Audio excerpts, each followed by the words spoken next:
Здравейте, приятели! Днес ще се опитам да ви помогна сами да смените филтъра на купето на вашето Subaru Tribeca 3000 кубика 245 конски сили 2006 година. За целта ви е необходима само единствено отверка.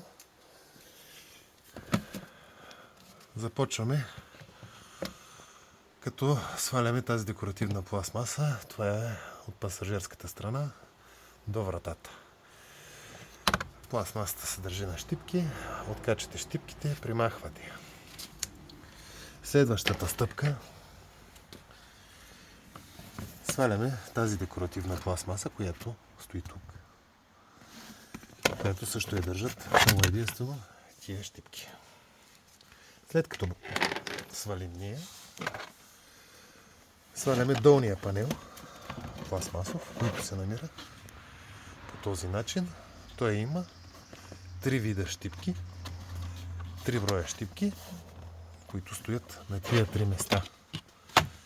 Щипките са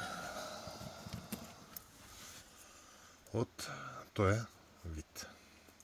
След като свалите 3 щипки, които са на това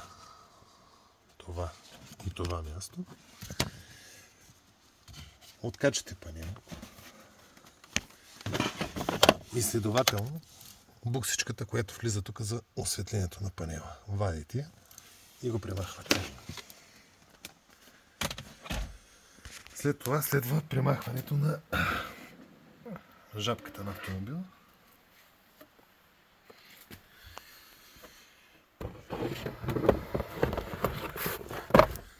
За да я премахнете,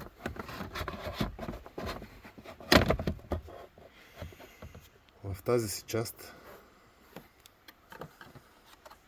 трябва просто да го натиснете навътре, за да освободи.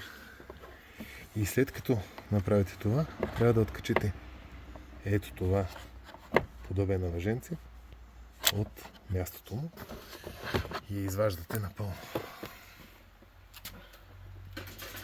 И последното нещо, което трябва да свалите, е тази декоративна пластмаса. Тя е захваната на 4 места. Значи тука, тука, тука и тука. Не знам дали се вижда хубаво. Ето.